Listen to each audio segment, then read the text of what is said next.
বইরস চ্যানেলে আমরা আজকে শুরু করছি হুমায়ূন আহমেদ মিসিরারি সিরিজের উপন্যাস আমি এবং আমরা আজ পঞ্চম পর্ব। ওইখানে আমি থাকবো। তুমি আসা মাত্র তোমাকে নিয়ে চলে যাব। আসতে পারবে না? পারবো। দেখো, কেউ যেন কিছু জানতে না পারে। জানতে পারলে আমার সর্বনাশ হয়ে যাবে। তোমার বাবা আমাকে ক্ষমা করবেন না। উনি তো মানুষই না। আমি একজন দরিদ্র মানুষ। আমি যাব। কবে আসবো আপনি বলুন। আগামীকাল পারবো? হ্যাঁ, পারবো। ওনাকে খুব চিন্তিত মনে হলেও আমি মোটেও চিন্তিত হলাম না। আমার মনে হলো কেউ কিছু বুঝতে পারার আগেই আমি চলে আসব। তাছাড়া শীতের দুপুরে সর্দার চাচা পাকা বারান্দায় পাটি পেতে রোদে ঘুমায়। বাবা বাসায় থাকেন না। তিনি ফেরেন সন্ধ্যায়। গেটে যে থাকে সেও জেমুতে থাকে। এক ফাঁকে ঘর থেকে চলে গেলেই হলো। তাই করলাম। সবাইকে ফাঁকি দিয়ে চলে গেলাম। গিয়ে দেখি বেবি ট্যাক্সি স্ট্যান্ডের কাছে মাস্টার সাহেব শুকনো মুখে দাঁড়িয়ে আছেন। তার হাতে সিগারেট। তাকে দেখে দারুণ চিন্তিত মনে হলো। ভীত চোখে চারিদিকে তাকাচ্ছেন। আমাকে দেখে তার উৎকণ্ঠা আরো বাড়ল। তিনি বললেন, কেউ দেখেনি তো? আমি বললাম, না। তিনি বললেন, চল একটা বেবি ট্যাক্সি নিয়ে নিই। উনি যখন বেবি ট্যাক্সি দরদাম করছেন তখন সর্দার চাচা উপস্থিত হলেন। আমাদের দুজনকেই বাড়িতে নিয়ে গেলেন। বাবা আসলেন সন্ধ্যাবেলা। তিনি আমাকে কিছুই বললেন না, কিন্তু স্যারের শাস্তির ব্যবস্থা করলেন। সেই শাস্তি ভয়াবহ শাস্তি। একতলায় দারোয়ান ঘরে দরজা বন্ধ করে মার, সেই ঘরের ভেতর আমিও আছি।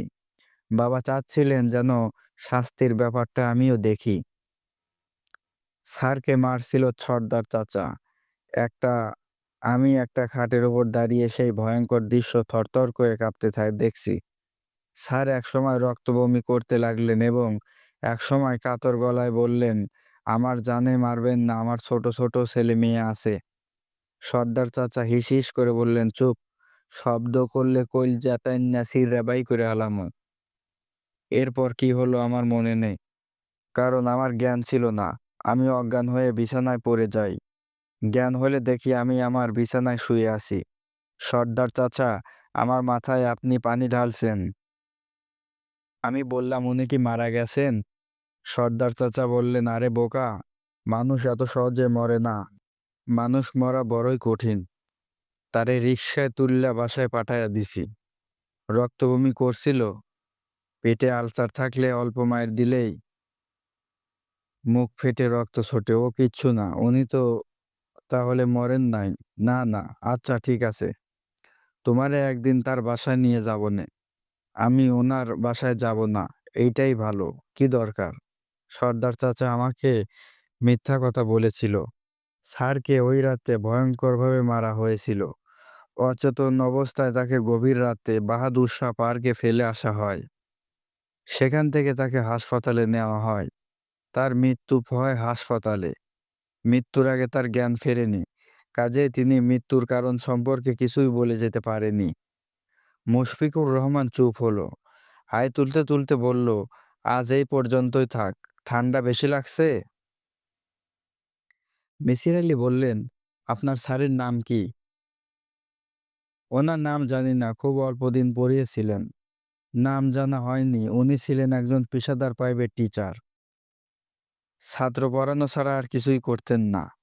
উনি আপনাকে কতদিন পড়িয়েছিলেন? সপ্তাহ ২ কিংবা তার চেয়েও কম। আমার শৈশবের ঘটনা আপনার কাছে কেমন লাগলো? মোটামুটি লেগেছে। সাজানো গল্প। যত সুন্দরই হোক, সাজানো গল্প ভালো লাগে না।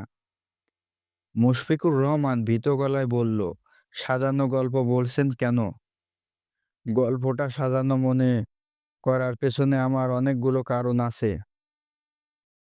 যে ভদ্রলোক মাত্র ২ সপ্তাহ আপনাকে পড়িয়েছেন তিনি এই সময়ের ভেতর আপনাকে গোপন নিয়ে আপনার মার সঙ্গে দেখা করিয়ে আনার মতো দুঃসাহসিক পরিকল্পনা হাতে নেবেন তা বিশ্বাসযোগ্য নয়।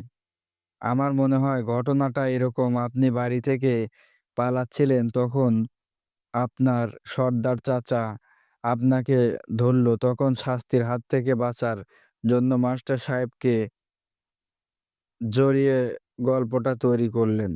দুর্ভাগ্যক্রমে সেই সময় হয়তো মাস্টার সাহেব সামনে পড়ে গেছেন, যে কারণে আপনাকে আপনার বাবা কোনো শাস্তিই দেননি। আপনার সর্দার চাচা ওই নিরীহ মানুষটিকে এমন ভয়ঙ্কর শাস্তি কেন দিল তাও পরিষ্কার হচ্ছে না। মাতৃ স্নেহ বঞ্চিত একটি শিশুকে মায়ের কাছে নিয়ে যাওয়া কোনো অপরাধ নয়, আর অপরাধ হলেও মৃত্যুদণ্ড তার শাস্তি হতে পারে না। মুশফিকুর রহমান সিগারেট ধরাতে ধরাতে বলল, আমার গল্প আপনার কাছে বিশ্বাসযোগ্য বলে মনে হচ্ছে না। না, কারণ গল্পে ফাঁক আছে। সুদূর শৈশবের গল্প বলছি, ফাঁক থাকাটা তো স্বাভাবিক। ফাঁকগুলো অনেক বড়। মুশফিকুর রহমান বলল, স্যার, শুরুতেই আপনি আমাকে একজন ভয়ঙ্কর মানুষ ধরে নিয়েছেন। আমার কারণে তা করছেন। আমি নিজেকে ভয়ঙ্কর মানুষ হিসেবেই আপনার সামনে উপস্থিত করেছি, যে কারণে অতি সামান্য অসাম্রাজ্য আপনার কাছে অনেক বড় লাগছে।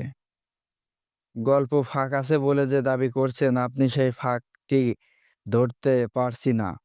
আমি শুধু বলছি যে যে ঘটেছে তা আপনাকে আমি বলার চেষ্টা করেছি। স্যার, আপনি একটা ব্যাপারে ভুলে যাচ্ছেন। আপনাকে মিথ্যা বলার কোনো প্রয়োজন আমার নেই। মিসির আলি বললেন, আমাকে সত্য বলারও তো প্রয়োজন নেই। প্রয়োজন আছে। সব ঘটনা আপনাকে ঠিকমতো জানানো দরকার। মেয়ে বাহাদুর শাহ পার্কে ফেলে আসা হয়। যদিও ফেলে আসা আপনাকে কেউ নেই তথ্য দেবে না। ক্লাস 4-এ যে ছেলেটি উঠেছে সে পরের দিনই খবরের কাগজ পড়ে এই তথ্য উদ্ধার করবে, তা বিশ্বাসযোগ্য নয়। মাস্টার যে মারা গেছে এটিও আপনার জানার কথা না। আপনার সর্দার চাচা কি আপনার কাছে স্বীকার করেছিলেন? না, স্বীকার করেননি। তবে পরের দিন তো খুব ভীত ভঙ্গিতে আমাকে বলেছিলেন বাড়িতে পুলিশ আসতে পারে। পুলিশ এলে আমি যেন বলি আমি এই মাস্টারকে চিনিও না। পুলিশ কি এসেছিল? জি, এসেছিল। তবে আমার সঙ্গে পুলিশের কোনো কথা হয়নি। বাবার সঙ্গে কথা হয়েছে। তারা খুব খুশি মনে চলে যায়। মাস্টার সাহেব যে বাহাদুর শাহ পার্কে পড়েছিলেন এই তথ্য কোথায় পেলেন? মুশফিকুর রহমান কিছুক্ষণ চুপ করে রইলেন। মনে হলো কথাটা বলবেন কি বলবেন না তা ঠিক করতে পারছেন না। শেষ পর্যন্ত বলেই ফেললেন, এই তথ্য আমি মাস্টার সাহেবের কাছ থেকেই পেয়েছি। তার মানে? যে মাস্টার সাহেবের কথা আপনাকে বললাম উনি তো মৃত্যুর পর আমার সঙ্গে বাস করেছেন। কি বলেন? ওই মৃত ব্যক্তি গত ২১ বছর ধরে আমার সঙ্গে আছেন। তিনি আমাদের বাড়িতে বাস করেন। আমি জানি ব্যাপারটি অবিশ্বাস্য, হাস্যকর। এটা যে বিংশ শতাব্দী তাও আমি জানি। মানুষ চাঁদে নেমেছে, চাঁদের মাটিতে মানুষের পায়ের ছাপ আছে। এটি যেমন সত্য, আমার স্যার আমাদের বাড়িতে বাস করছেন, এটিও তেমনি সত্য। আমি চাই আমার ওই স্যারের সঙ্গে আপনার দেখা হোক, কথা হোক। তিনি আপনার মতোই বুদ্ধিমান, কিংবা কে জানে আপনার চেয়েও হয়তো বুদ্ধিমান। তাকে আপনার পছন্দ হবে। উনি আমাকে চেনেন। হ্যাঁ, চেনেন।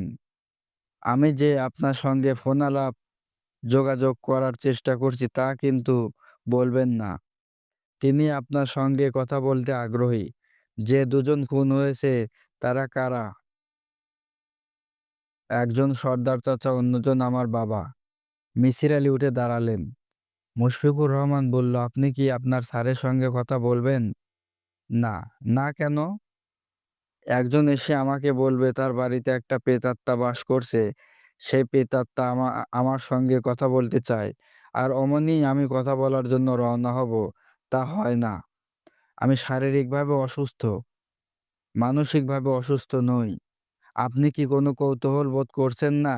প্রেতাত্মা বিষয়ে কোনো কৌতূহল বোধ করছি না। তবে আপনার ব্যাপারে কৌতূহল বোধ করছি। আমার মনে হচ্ছে আপনি খুবই অসুস্থ একজন মানুষ। আপনার মার সঙ্গে আমি কথা বলতে চাই। উনি কি জীবিত আছেন? জি, জীবিত আছেন। আমি জানতাম আপনি আমার মার সঙ্গে কথা বলতে চাইবেন। আমি ওনার ঠিকানা লিখে এনেছি। এই কাগজে লেখা আছে। মিসির আলি যন্ত্রের মতো ঠিকানা লেখা কাগজ হাতে দিলেন।